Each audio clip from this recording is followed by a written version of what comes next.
الحمد للہ رب العالمین والصلاة والسلام علی نبینا محمد وعلی آلہ وصحبہ اجمعین اما بعد۔ عزیز طلبہ، اس سے پہلے درس میں ہم پڑھ چکے ہیں، یہ مسئلہ پڑھ رہے تھے کہ اگر کوئی شخص حدیث کے سماع کے وقت لکھ رہا ہو، طالب علم، اور اسی طرح سے یا محدث جو ہے وہ اس پر قراءہ کے وقت وہ نسخ کر رہا ہو یا لکھ رہا ہو، تو اس کا کیا حکم ہے؟ ٹھیک ہے، یہ مسئلہ ہم لوگ پڑھ چکے ہیں، اور اس مسئلے میں ابن کثیر رحمہ اللہ نے جو یہاں پر واقعہ ذکر کیا اپنے استاد شیخ حافظ ابو الحجاج المزی رحمہ اللہ کا، کہ ان پر قراءہ کیا جا رہا ہوتا تھا، لیکن وہ اس قدر متنبہ رہتے تھے کہ اونگتے ہوئے بھی اونگ رہے ہوتے تھے، سو رہے ہوتے تھے، ان کو نیند آ رہی ہوتی تھی، اس دوران بھی اگر قاری سے کوئی غلطی ہوتی تھی تو بالکل واضح طور پر اس کو متنبہ کر دیتے تھے اور اس کو لوٹاتے تھے، رد کرتے تھے۔ اس کو ذالک فضل اللہ یؤتیہ من یشاء، تو جسے ان اقوال سے معلوم ہوا کہ اگر کوئی شخص اس قدر بیدار رہتا ہے، جیسے کہ کیا نام ہے، دارقطنی رحمہ اللہ کا واقعہ اس سے پہلے پڑھ چکے ہیں، ان کا بھی کئی واقعہ ہے، اگر کوئی شخص بیدار رہتا ہے، جو باتیں کہی جا رہی ہیں وہ سمجھتا ہے، تو پھر اس کا چاہے طالب علم ہو، سماع کے وقت کچھ لکھ رہا ہے تو اس کا سماع صحیح ہوگا۔ اسی طرح سے استاد ہے، قراءہ کیا جا رہا ہے تو اس کا اسماع بھی گویا کہ صحیح ہوگا، اگر اس طرح سے وہ سمجھتا ہے ساری باتوں کو اور بیدار رہتا ہے تو۔ اس کے بعد ابن الصلاح رحمہ اللہ فرماتے ہیں، ابن کثیر کہتے ہیں قال ابن الصلاح وَكَذَلِكَ التَّحَدُّثُ فِي مَجْلِسِ السَّمَاعِ وَمَا إِذَا كَانَ الْقَارِئُ سَرِيعَ الْقِرَاءَةِ أَوْ كَانَ السَّامِعُ بَعِيدًا مِنَ الْقَارِئِ۔ کہتے ہیں ابن صلاح رحمہ اللہ، ابن کثیر کہتے ہیں کہ ابن صلاح فرماتے ہیں اسی طرح سے یہی حکم ہے تحدث کا مجلس سماع میں، یعنی مجلس سماع کے وقت، سماع میں کوئی شخص گفتگو کرتا ہے، ظاہر سی بات ہے کسی سے بات چیت کر رہا ہے، تو اس دوران شیخ کی بات کو نہیں سن سکے گا، یا حدیث کے کچھ چیزیں، کچھ کلمات یا الفاظ چھوٹ جائیں گے۔ وما اذا كان القاری سریع القراء، اسی طرح سے اگر قاری جو قراءہ کر رہا ہے وہ سریع القراء، بڑی جلدی سے پڑھ رہا ہے، تو بسا اوقات تیزی سے پڑھتا ہے تو کچھ کلمات یا کچھ جملے اس طرح سے کہہ دیتا ہے کہ سننے والا سمجھ نہیں پاتا صحیح سے کہ اس نے کیا کہہ دیا یا کیا پڑھ دیا۔ یا اسی طرح سے قاری جو ہے، سامع جو ہے، قاری سے پڑھنے والے سے دور ہے، تو دور ہونے کی وجہ سے بسا اوقات بعض کلمات سننے میں یا سمجھنے میں نہیں سمجھے جاتے ہیں، نہیں صحیح سے سنے جاتے ہیں، رہ جاتے ہیں، تو کہتے ہیں ابن صلاح رحمہ اللہ کی اس کا بھی وہی حکم ہے جو اس سے پہلے مسئلہ بیان کیا گیا ہے، نسخ والا۔ پھر کہتے ہیں ثم اختار انه یغتفر الیسیر من ذلك، پھر ابن صلاح رحمہ اللہ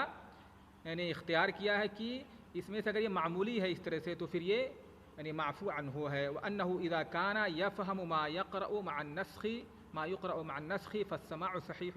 اور اگر وہ سمجھتا ہے کہ نسخ کے ساتھ ساتھ کہ اس پر کیا پڑھا جا رہا ہے تو پھر سماع صحیح ہوگا۔ وَيَنبَغِي أَن يُجْبَرَ ذَلِكَ بِالْإِجَازَةِ بَعْدَ ذَلِكَ كُلِّهِ، یعنی یہاں پر ایک اور بات کہہ رہے ہیں ابن صلاح رحمہ اللہ کہ اگر یہ معمولی ہے، ایک کلمہ دو کلمہ اس طرح سے اگر رہ جائے، سمجھ میں نہیں آیا ہے، سننے میں رہ گیا ہے، تو پھر گفتگو کی وجہ سے یا دور ہونے کی وجہ سے یا قاری کے سریع القراء ہونے کی وجہ سے تو یہ معفو عنہ ہے۔ اگر نسخ کے ساتھ ساتھ وہ پوری باتیں صحیح سنتا ہے اور ایک آدھ کلمہ اس طرح سے رہ جائے تو کوئی حرج نہیں ہے، سماع صحیح ہوگا۔ لیکن مناسب یہ ہے، بہتر یہ ہے، کہ احوط یہ ہے کہ اس کو پورا کر دیا جائے، اس کی بھرپائی کر دی جائے، کس سے جو نقص رہ گیا تھوڑا سا، بالاجازہ، اجازہ کے ذریعے سے، بعد ذلک کلہ، ان تمام چیزوں کے بعد، یعنی اس طرح سے اگر مجلس سماع میں اس طرح کی کوئی چیز، قاری دور ہے یا قاری سریع القراء ہے یا گفتگو کی وجہ سے بیچ میں شور ہنگامے کی وجہ سے کوئی کلمہ نہ سننے میں آئے، تو شیخ کو کیا کرنا چاہیے؟ مناسب یہ ہے کہ حدیث کا سماع کرنے کے بعد یا اسماع کے بعد شیخ کہہ دے کہ آپ لوگوں کو جو بھی حدیثیں بیان کی گئی ہیں، میں اس کی روایت کی آپ تمام کو اجازت دیتا ہوں، یعنی جن حدیثوں کو کا سماع کیا گیا یا قراءہ کیا آپ لوگوں نے، قراءہ کیا گیا مجھ پر، آپ لوگوں نے سنا، ان احادیث کی روایت کا میں تمہیں اجازت دیتا ہوں۔ تو یہاں پر اس اجازت سے گویا کہ اس کی بھرپائی ہو جائے گی اس کلمے کی، جو اس طالب علم نے کوئی کلمہ نہیں سن سکا شیخ کی زبان سے، یا قراءہ کیا جا رہا تھا قاری سے نہیں سن سکا، تو اب اس کے لیے مسئلہ یہ ہے کہ کیا وہ کلمہ روایت کرے گا کہ یہاں فلاں نے بیان کیا ہے، تو کہتے ہیں کہ اگر اجازت دے دے شیخ تو یہ زیادہ بہتر ہو جائے گا، لیکن ایک آدھ کلمہ تو معفون ہوا ہے، لیکن اگر اجازت دے دے تو بات اور مکمل ہو جائے گی، وہ کہ جو نقص رہ گیا تھا وہ دور ہو جائے گا. کہ یہ کہہ دے کہ جو بھی حدیثیں میں نے بیان کی ہیں ان تمام روایتوں کی اجازت میں تمہیں دیتا ہوں کہ تم مجھ سے ان حدیث کو روایت کر سکتے ہو. اس کے بعد کہتے ہیں ابن کثیر رحمہ اللہ ھذا ھو الواقع فی زماننا اليوم، آج کے ہمارے اس زمانے میں یہی واقعہ ہے، نہیں ایسے ہی لوگ کرتے ہیں، علماء ایسے ہی روایت کرتے ہیں، ایسے ہی مجلسیں ہوا کرتی ہیں. کہتے ہیں ان یحضر مجلس السماع من یفهم ومن لا یفهم، کہ مجلس سماع میں جو سمجھتا ہے جو نہیں سمجھتا سب حاضر ہوتے ہیں. والبعید من القاری، قاری سے پڑھنے والے سے لوگ دور ہوتے ہیں. والناعس یعنی بعید من القاری والناعس والمتحدث والصبیان الذين لا ينضبط امرهم، جو یعنی اپنی خود اصلاح نہیں کر سکتے ہیں، وہ ایسے اس طرح کے صبیان بھی، چھوٹے چھوٹے بچے بھی مجلس میں حاضر ہوتے ہیں. بل یلعبون غالباً، عام طور سے وہ بلکہ وہ کھیلتے ہی رہتے ہیں. ولا یشتغلون بمجرد السماع، صرف سنتے ہی نہیں ہیں، صرف سننے ہی میں ان کا دھیان نہیں رہتا ہے بلکہ دوسرے چیزوں میں مشغول رہتے ہیں. وکل هؤلاء قد كان يكتب لهم السماع بحضرة شيخنا الحافظ ابو الحجاج المزي رحمہ اللہ، اور ان تمام کے لیے، ان سب کے لیے سماع لکھا جاتا تھا کہ سمع فلان و فلان و فلان و فلان من فلان. یہ ایک نسخہ ہوتا تھا، ایک ورقہ ہوتا تھا، یعنی کہ بطاقہ، اس بطاقے میں لکھا جاتا تھا کہ اس کتاب کا شیخ نے درس دیا اور ان کے اس درس میں مجلس میں فلاں فلاں حاضر ہوئے اور فلاں فلاں فلاں فلاں نے ان سے اس کتاب کا سماع کیا، ان حدیث کا سماع کیا، لکھا جاتا تھا اس میں. تو یہی کہتے ہیں وَكُلُّ هؤلاء قد كان يكتب لهم السماع بحضرة شيخنا الحافظ، ہمارے شیخ حافظ ابو الحجاج المزی رحمہ اللہ کی موجودگی میں ان کے سامنے سب کے لیے سماع لکھا جاتا تھا. اس کے بعد کہتے ہیں وبلغنی عن القاضی تقی الدین سلیمان المقدسی انه زجر في مجلسه الصبيان عن اللعب فقال لا تزجروهم فإنا سمعنا مثلهم، یعنی ان کی مجلس میں، حدیث کی مجلس میں، سماع کی مجلس میں بچوں کو ڈانٹا گیا کھیلنے سے، وہ کھیلتے رہتے تھے تو ان کو ڈانٹا گیا. تو انہوں نے کہا کہ نہیں، ان کو ڈانٹو مت، کیونکہ ہم نے بھی انہی کی طرح سے حدیث کا سماع کیا، ہم بھی ایسے تھے تو ہم بھی اس میں، لوگ کھیلتے رہتے تھے، بچے کھیلتے رہتے تھے اور ہم حدیث کا سماع کرتے تھے. وقد روي عن الامام العلم عبد الرحمن ابن مہدی انه قال يكفيك من الحديث شمه وكذا قال غير واحد من الحفاظ. کہتے ہیں کہ تمہارے لیے کافی ہے حدیث کا، شم کے معنی ہوتا ہے سونگھنا، یعنی حدیث کا سن لینا یہی کافی ہے، اگر اس میں سے کچھ رہ جائے، ایک آدھ کلمہ چھوٹ جائے تو کوئی حرج کی بات نہیں ہے. تو شم سے مراد یہ نہیں کہ خالی معمولی سے سن لیا، تھوڑی سی بات سن لیا، نہیں. جیسے کوئی چیز مجلس میں، مجلس سماع میں حدیث کا درس ہو رہا ہے یا حدیث بیان کی جا رہی ہے اور آدمی سن رہا ہے کہ حدیثیں بیان کی جا رہی ہیں، مجلس میں حاضر ہے، تو اس کے لیے کافی ہے اس کو یعنی غور سے سمجھنا، ہر کلمے کو سمجھنا یہ ضروری نہیں. یہ کہنے کا مطلب ہے ان کا. وَكَذَا قَالَ غَيْرُ وَاحِدٍ مِنَ الْحُفَّاظِ وَقَدْ كَانَتِ الْمَجَالِسُ تُعْقَدُ بِبَغْدَاد، اور بغداد کے اندر اس طرح سے حدیث کی مجلسوں کا انعقاد ہوتا تھا. وغیرها من البلاد، بغداد کے علاوہ دوسرے شہروں میں بھی. فَيَجْتَمِعُ الْفِئَامُ مِنَ النَّاسِ، لوگوں کے یعنی گروہ، جماعتیں جمع ہوتی تھی اس میں. بل الالوف المؤلفہ، ہزار کی تعداد میں لوگ جمع ہوتے تھے. وَيَسْعَدُ الْمُسْتَمْلِي عَلَى الْأَمَاكِنِ الْمُرْتَفِعَةِ، یعنی اتنی تعداد ہوتی تھی کہ مستملی اس کو کہتے ہیں جو شیخ کی بات کو سن کر کے املا کرواتا ہے، لوگوں تک پہنچاتا ہے. جو آگے آ رہا ہے وَيُبَلِّغُونَ عَنِ الْمَشَائِخِ مَا يُمْلُونَ، یعنی شیوخ، محدث جو ہوتے تھے شیخ، وہ جو املا کراتے تھے اس کو سن کر کے لوگوں تک پہنچاتے تھے، اس کو مستملی کہا جاتا ہے. تو مستملی جو ہوتا تھا بلند جگہوں پر وہ چڑھ جاتا تھا اور شیخ سے سن کر کے جو املا کرا رہے ہوتے تھے، جو حدیثیں وہ بیان کرتے تھے، ان کو سن کر کے لوگوں تک پہنچاتے تھے. فَيُحَدِّثُ النَّاسُ عَنْهُمْ بِذَلِكَ، تو لوگ اس طرح سے مستملی سے سن کر کے ان حدیث کو وہ بیان کرتے تھے، روایت کرتے تھے. مع ما يقع في مثل هذه المجامع من اللغط والكلام، باوجود اس کے کہ اس طرح کی مجلسوں میں اور اس طرح کی بھیڑ بھاڑ میں جو شور و شغافی اس طرح سے یعنی ہنگامہ ہوتا ہے، لوگ بات چیت کرتے رہتے ہیں اور آوازیں آتی رہتی، اس کے باوجود بھی لوگ اس طریقے سے حدیث کا تحمل کیا کرتے تھے اور روایت کیا کرتے تھے. تو ان سب ساری باتوں سے یعنی خلاصہ کلام یہی ہے کہ اگر مجلس سماع میں، پہلی بات یہ جان لیں کہ جو باتیں کہی گئی ہیں یہاں پر یعنی ابن کثیر رحمہ اللہ نے کہا کہ ہمارے زمانے میں ایسے ہوا ہے، اس کے بعد کئی اقوال ذکر کرتے ہیں کہ ہمارے زمانے میں لوگ کوئی اونگ رہا ہوتا ہے، کوئی گفتگو کر رہا ہے، بچے کھیل رہے ہوتے ہیں، اور اس میں لوگ صرف خالص یعنی سماع ہی نہیں کرتے تھے بلکہ دوسری چیزوں میں مشغول رہتے تھے، اور ان سب کے لیے سماع لکھا جاتا تھا۔ تو یاد رکھیں یہاں پر یہ جو ہے بعد کے زمانے کا واقعہ ہے، یہ بعد کے زمانے کا واقعہ ہے، لیکن جو احادیث کی روایت کا جس کو عصر الروایہ کہا جاتا ہے، جس زمانے میں حدیثوں کو روایت کر کے سن کر کے کتابوں کے اندر احادیث کو جمع کیا گیا ہے، جو یعنی احادیث کی تدوین کا زمانہ ہے، جس کو عصر الروایہ کہا جاتا ہے، ان زمانوں میں ایسے نہیں ہوتا تھا، یعنی اس زمانے کے اندر اس طرح سے لوگ حدیث کا سماع نہیں کیا کرتے تھے۔ یہ بعد کے زمانے میں جو جہاں پر کی حدیثیں مدون ہو چکی ہیں کتابوں میں، اور لوگ کتابوں کا سماع کرتے تھے، کتابیں ان کے سامنے پڑھی جاتی تھیں، اور اس طرح سے سلسلہ اسناد کے بقا کے لیے کہ سند کا سلسلہ اس طرح باقی رہے، مجلسوں میں حاضر ہوا کرتے تھے، حدیث کا سماع کیا کرتے تھے، اس زمانے کی یہ بات ہے۔ ورنہ کوئی یہ نہ سمجھے کہ شروع سے ہی یعنی جیسے امام بخاری کا زمانہ ہے، امام مسلم رحمہ اللہ اور دوسرے جو محدثین ہیں جو احادیث کی تدوین کا زمانہ ہے، اس زمانے میں بھی لوگ ایسے ہی کیا کرتے نہیں، بلکہ ایسا نہیں ہے جیسا کہ امام نسائی رحمہ اللہ کے بارے میں آتا ہے کہ انہوں نے خود اپنی کتاب کے اندر اس طرح سے روایتیں لی ہیں، یا روایتیں کچھ ان کے ہیں، کہتے ہیں ان کا ایک واقعہ ہے کہ یاد نہیں، واقعہ یہ ہے کہ مطلب اگر کہیں پر کوئی لفظ اس طرح بہت سارے لوگوں کے بارے میں کہیں لفظ نہیں سن پاتے تھے تو اس کو ویسے ہی روایت کرتے تھے کہ میں یہ کلمہ نہیں سن سکا اور میں اس کو نہیں سمجھ سکا۔ ٹھیک ہے مشائخ، تو یہ بعد کے زمانے کی بات ہے، اسی لیے آگے کہتے ہیں وحکى الأعمش انہم كانوا في حلقة ابراہیم اذا لم يسمع احدهم الكلمة جيدا استفهمها من جارہ، کہ ہم ابراہیم نخعی کے حلقہ میں ہوا کرتے تھے، ان کے مجلس میں اگر کوئی شخص کوئی کلمہ نہیں سن پاتا تھا اچھی طرح سے تو اپنے پڑوسی سے یعنی جو بغل میں طالب علم ہوتا تھا ساتھی سے پوچھ لیتا تھا، اس سے سمجھتا تھا کہ شیخ نے کون سا کلمہ کہا ہے، کیا لفظ بولا ہے، میں سن نہیں سکا، تو اس سے لے کر کے پھر وہ روایت کرتے تھے۔ اسی طرح کہتے ہیں وقلت، ابن کثیر کہتے ہیں وقد وقع هذا في بعض الاحاديث عن عقبة بن عامر وجابر بن سمرة وغيرهما وهذا هو الاصلح للناس، اور اس طرح کے واقعات جو ہے بعض حدیثوں میں جو عقبہ بن عامر سے مروی ہے، اسی طرح جابر بن سمرہ سے مروی ہے، ان کے علاوہ اور روایتیں ہیں جن میں اس طرح کا واقعہ پیش آیا ہے۔ اور جیسا کہ واقعہ یہ ہے کہ صحیحین کی روایت ہے، جابر بن سمرہ کی روایت ہے، وہ کہتے ہیں سمعت النبی صلی اللہ علیہ وسلم یقول، میں نے اللہ کے رسول صلی اللہ علیہ وسلم کو فرماتے ہوئے سنا، یکون 12 امیرا، کہ 12 امیر ہوں گے، یعنی آئندہ کے بارے میں اللہ نے خبر دیا کہ آئندہ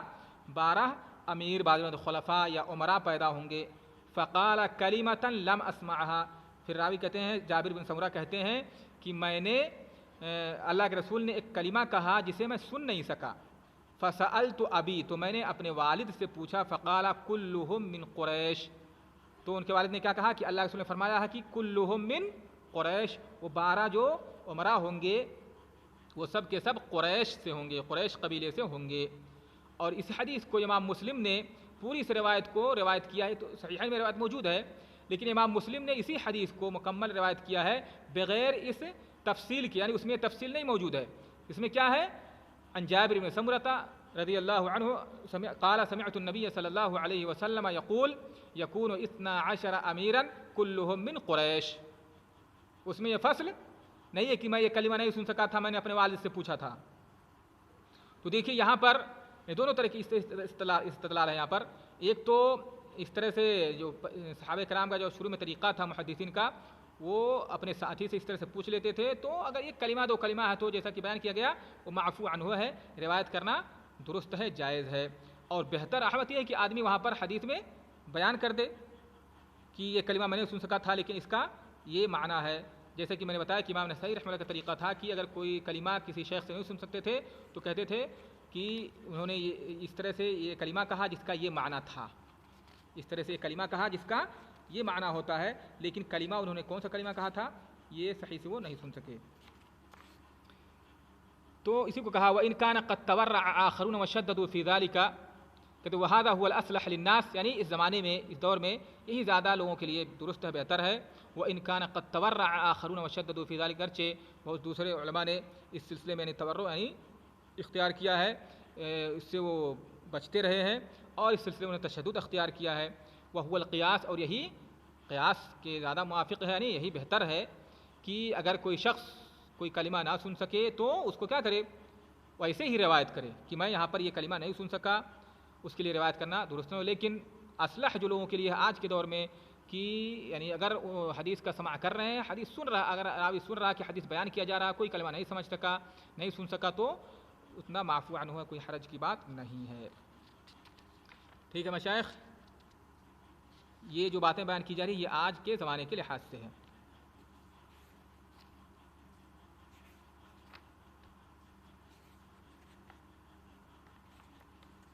تو اس میں جو پورا بیان کیا گیا ہے، اس میں احوط بہتر تو یہی ہے کہ یعنی بیان کرتے وقت، روایت کرتے وقت اس کو بیان کر دیا جائے۔ اب ایک مسئلہ یہاں پر ایک اور ہے، اس کو ہی بیان کرتا چلوں کہ اگر کسی نے جیسے ایک املا کرانے والا شیخ املا کرا رہا ہے اور شیخ سے سن کر کے کوئی دوسرا طالب علم جس کو مستملی کہا جاتا ہے، وہ شیخ کی بات کو سن کر دوسروں تک پہنچاتا ہے، تو اگر کوئی طالب علم مستملی سے سن رہا ہے، حدیث کا سماع مستملی سے کر رہا ہے، اس کی زبان سے سنا ہے، تو کیا مستملی کو چھوڑ کر کے ڈائریکٹ اس شیخ سے جو املا کرانے والا اس سے روایت کر سکتا ہے؟ یہ مسئلہ ہے یہاں پر، سمجھ رہے ہیں مسئلہ کیا بیان کیا گیا مشائخ؟ کہ جیسے بعض مجلسوں میں کئی مستملی ہوا کرتے تھے، شیخ کی آواز نہیں پہنچی تھی، آج کل تو مائک وغیرہ ہوتا ہے تو اس میں سب تک آواز پہنچ جائے گی جتنی بھی لمبی مجلس ہو، لیکن پہلے زمانے میں ایسا نہیں تھا، تو شیخ کی آواز جہاں تک نہیں پہنچتی تھی، جہاں تک وہاں سے کوئی ایک مستملی ہوتا تھا، وہ شیخ کی آواز کو سن کر کے دوسروں تک پہنچاتا تھا مستملی۔ تو اگر کوئی مستملی کے طریق سے حدیث کا سماع کیا ہے تو کیا ڈائریکٹ اس شیخ سے روایت کر سکتا ہے، کہے کہ حدثنا فلان؟ یہ مسئلہ ہے یہاں پر۔ تو یہ قول اس میں یہ ہے کہ جائز ہے، یہ قول یہ ہے کہ جائز ہے، دوسرا قول یہ ہے کہ جائز نہیں ہے، دوسرا قول یہ کہ جائز نہیں ہے۔ اور اس کے بارے میں امام عراقی فرماتے ہیں، حافظ عراقی کہتے ہیں کہ پہلا جو قول ہے کہ جائز ہے، اسی پر لوگوں کا عمل ہے، لوگوں کا عمل اسی پر ہے، کیونکہ مستملی جو ہوتا ہے وہ اس یعنی گویا کہ شیخ کے حکم میں ہوتا ہے، جس پر قراءہ کیا جا رہا ہے وہ اس کے حکم میں ہوتا ہے، لیکن کہتے ہیں کہ اس کی شرط یہ ہے کہ شیخ یعنی جو املا کرانے والا شیخ ہے وہ مستملی کو اجازت دے، مستملی کو اجازت دے، جیسے قاری کو اجازت دیتا ہے کہ وہ پڑھے، اسی طرح سے مستملی کو اجازت دے کہ وہ اس کو دوسروں تک پہنچائے۔ لیکن کہتے ہیں اس کے بعد کہ احوط یہی ہے کہ روایت کرتے وقت وہ بیان کر دے کہ یہ میں نے فلاں مستملی کے طریق سے اس کو سنا ہے، نہ کہ فلاں سے، جیسا کہ ابن خزیمہ وغیرہ اس طرح سے کیا کرتے ہیں۔ اگر کوئی کلمہ یا کوئی لفظ اس طرح سے رہ جائے تو اس کو مستملی سے، یا بعض کلمات یا بعض حدیثیں میں نے مستملی کے واسطے سے لیا ہے، یہ اگر سماع کے وقت اس کو بیان کر دیتا ہے تو یہ زیادہ اس میں احوط ہے، زیادہ بہتر ہے۔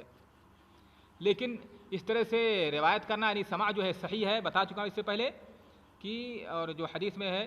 اس سے جابر بن سمرہ کی روایت بتا چکا ہوں اس سے پہلے کہ انہوں نے ایک کلمہ نہیں سن سکے، لیکن بعد میں انہوں نے روایت کیا، اور امام مسلم نے اپنی کتاب میں وہ حدیث روایت کی بغیر تفصیل کے، اس میں فرق انہوں نے نہیں بیان کیا کہ میں یہ کلمہ نہیں سن سکا، دوسرے سے میں نے سنا، تو گویا کہ وہ مستملی ہو گئے، انہوں نے وہ بات پہنچائی، ان کے والد سے کہا تھا کہ میں نے اپنے والد سے پوچھا، تو وہ مستملی ہوئے کہ نہیں ہوئے؟ تو اس طرح سے روایت کرنا صحیح ہے، تو اس میں ایک کلمہ دو کلمہ ہو تو اس میں کوئی حرج نہیں ہے، لوگوں نے کہا کہ جائز ہے، لیکن بہتر ہے کہ اس کو بیان کر دیا جائے۔ اب اس کے بعد جو مسئلہ آتا ہے وہ مسئلہ یہ ہے کہ اگر کوئی شخص جو ہے یا طالب علم پردے کے پیچھے سے سن رہا ہے، مثلا شیخ جہاں پر حدیث بیان کر رہا ہے، شیخ دیوار کے پیچھے ہے اور اس دیوار کے پیچھے طلبہ بیٹھے ہوئے ہیں، تو دیوار کے پیچھے یا پردے کے پیچھے سے حدیث کا سماع کیا جائے تو کیا اس طرح سے وہ سماع صحیح ہوگا؟ اس طرح سے تحمل کی ہوئی روایت کو روایت کرنا بعد میں یہ درست ہوگا کہ نہیں؟ یہ مسئلہ ہے یہاں پر۔ تو کہہ رہے ہیں وَيَجُوزُ السَّمَاعُ مِنْ وَرَاءِ حِجَابٍ، اس مسئلے میں اصل میں اختلاف ہے. ایک قول تو یہ ہے جیسا کہ آگے بیان کریں گے. پہلا قول یہ ہے کہ یجوز السماع من وراء حجاب، پردے کے پیچھے سے احادیث کا سماع کرنا جائز ہے. یعنی شیخ کی شخصیت نظر نہیں آ رہی، شیخ کہاں پہ بیٹھا ہے، اسی طرح سے دیکھ نہیں رہا طالب علم، بس اس کو یہ معلوم ہے کہ فلاں شیخ کی آواز ہے، یہ فلاں شیخ حدیث بیان، کسی نے بتایا کہ ہاں فلاں شیخ ہیں موجود ہیں وہ حدیث بیان کر رہے ہیں، اور وہ آ کر کے پردے کے پیچھے بیٹھا ہوا ہے، حدیث سن رہا ہے یا آواز پہچان رہا ہے. کما کان السلف یرؤون عن امہات المؤمنین، دلیل ہے یہ، جواز کی دلیل ہے. کہتے ہیں جیسے کہ سلف یعنی صحابہ کرام اور دوسرے تابعین یہ امہات المؤمنین سے روایت کرتے. کیسے روایت کرتے؟ پردے کے پیچھے سے. جیسے عائشہ رضی اللہ تعالیٰ حجرے کے اندر ہوتی تھیں اور باہر سے سوال کرتے تھے، لوگ پوچھتے تھے تو وہ اندر سے حدیث بیان کرتی تھی اور لوگ سن کر کے اس کو روایت کرتے تھے. واحتج بعضهم بحدیث حتی ینادی ابن مکتوم لکھا ہوا یہاں پر، حتی ینادی ابن ام مکتوم ہے. اور بعض علماء نے دلیل پکڑا ہے اس کے جواز کے لیے، دلیل احتجاج کیا ہے، استدلال کیا ہے اس حدیث سے جس میں ہے کہ اللہ رسول نے فرمایا حتی ینادی ابن ام مکتوم، یہاں تک کہ عبداللہ ابن ام مکتوم اذان دیں. کیا مطلب ہے؟ دیکھیے اللہ کے رسول صلی اللہ علیہ وسلم نے کہا تھا لوگوں صحابہ کرام سے کہ اگر بلال اذان دے تو کیا کرو؟ کھاؤ پیو، ہے کہ نہیں؟ جب بلال اذان دیں تو کھاؤ پیو، یہاں تک کہ عبداللہ ابن ام مکتوم اذان دیں، یعنی جب ان کی آواز سنو تو پھر کھانا پینا چھوڑ دو، کیونکہ وہ فجر کے وقت اذان دیتے ہیں. ٹھیک ہے، تو اب جب وہ اذان دیتے تھے تو لوگ کیسے اعتماد کرتے تھے کہ فجر کا وقت ختم، سحری کا وقت ختم ہو گیا ہے، اور کھانا پینا چھوڑ دیتے تھے. دیکھتے تھے کہ کون اذان دے، صرف آواز سن کر کے، ان کو تو دیکھ تو نہیں رہے ہوتے تھے. تو جس طرح سے یہاں پر ان کو کوئی دیکھ نہیں رہا ہوتا تھا، صرف محض ان کی آواز سن کر کے اور اس پر اعتماد کرتے تھے اور پھر عمل کرتے تھے ان کے اس آواز پر کہ اس کے بعد گویا کہ سحری کا وقت ختم ہو گیا، کھانا پینا چھوڑ دیتے تھے. ٹھیک ہے مشائخ؟ تو اسی طرح سے اگر کوئی پردے کے پیچھے سے حدیث بیان کر رہا ہے، گرچہ ہم اس کو نہیں دیکھ رہے ہیں، شیخ کو نہیں دیکھ رہے ہیں، شیخ نظر نہیں آ رہا، تب بھی اس سے تحمل کرنا حدیث کا صحیح ہے، سماع کرنا صحیح ہے اور اس طرح سے روایت کرنا جائز ہے. اب دوسرا قول سنیے. دوسرا قول کیا ہے؟ وقال بعضهم عن شعبہ، بعض علماء نے بعض نقل کیا ہے، روایت کیا ہے شعبہ سے. یہ شعبہ کا قول ہے، شعبہ بن الحجاج رحمہ اللہ کا. اذا حدثك من لا ترى شخصه فلا تروي عنه، اگر تم سے کوئی ایسا شخص حدیث بیان کرے جس کے شخص یعنی اس کی شخصیت، اس کے جسم کو تم نہیں دیکھ رہے ہو، یعنی تمہیں دکھائی نہیں دے رہا ہے، محض اس کی آواز سن رہے ہو، فلا تروی عنہ، تم اس سے تم حدیث روایت نہ کرو. نہیں کہتے ہیں کہ روایت کرنا جائز نہیں ہے. دوسرا قول ہے. کیوں؟ دلیل کیا ہے؟ کہنے فلعلہ شیطان قد تصور فی صورته یقول حدثنا اخبرنا، ہو سکتا ہے شاید کوئی شیطان ہو جو دیوار کے پیچھے، پردے کے پیچھے بیٹھا ہو اور شیخ کی شکل اختیار کر لیا ہو اور حدثنا فلان قال خبرنا فلان اس طرح سے حدیث بیان کر رہا ہو. کہہ رہے ابن صلاح رحمہ اللہ وہذا عجیب وغریب جدا، یہ عجیب و غریب مسئلہ ہے. یہ یعنی وہاں پر کوئی شیطان آ کر کے بیٹھ کر کے حدیث بیان کرے اور شیخی کی آواز میں پڑھ رہا ہو اور طلبہ یہ سمجھ رہے ہیں، طالب علم سمجھ رہا ہو کہ ہاں شیخی حدیث بیان کر رہا ہوں، اس لیے کوئی غلط حدیث بیان کر دے ان سے اور وہ پھر روایت کرنے لگے کہ اللہ کے رسول کی حدیث ہے. ہاں شیخ، تو کون سی دلیل قوی ہے اس میں؟ پہلی دلیل کیونکہ سلف کا اس پر عمل رہا ہے. چونکہ پہلا جو قول ہے کہ سما جو کہا گیا پہلے قول میں کہ پردے کے پیچھے سے روایت کرنا جائز ہے، اس میں اس بات کی شرط ہے کہ یعنی کوئی شخص اس بات کی خبر دے، اگر وہ آواز نہیں پہچانتا، اگر آواز پہچانتا ہے ٹھیک ہے، تب بھی کوئی شخص جو کہ معتمد علیہ ہو، ثقہ ہو، یہ کہے طالب علم سے اس سے کہ ہاں شیخ ہی ہیں، فلاں شیخ ہی ہیں جو حدیث بیان کر رہے ہیں.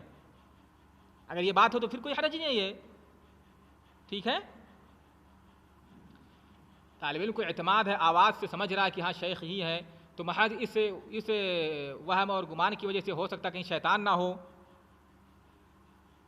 تو یہ عجیب بات ہے، یعنی ایسا نہیں ہے بلکہ جائز ہے، جیسا کہ سلف کیا کرتے تھے. اس طرح سے امہات المومنین وغیرہ سے ایسے ہی روایت کیا کرتے تھے. اور جسی طرح سے عبداللہ ابن ام مکتوم کی حدیث سے روایت کیا گیا کہ وہ اذان دیتے تھے تو صحابہ کرام عمل کرتے تھے، ان کی آواز کو سن کر کے، محض آواز کو سن کر کے ان کو نہیں دیکھ رہے ہوتے تھے، پھر بھی عمل کیا جاتا تھا. آج کل اذان کا معاملہ بھی ایسے ہوتا ہے کہ مؤذن کی اذان کو آواز کو سن کر کے لوگ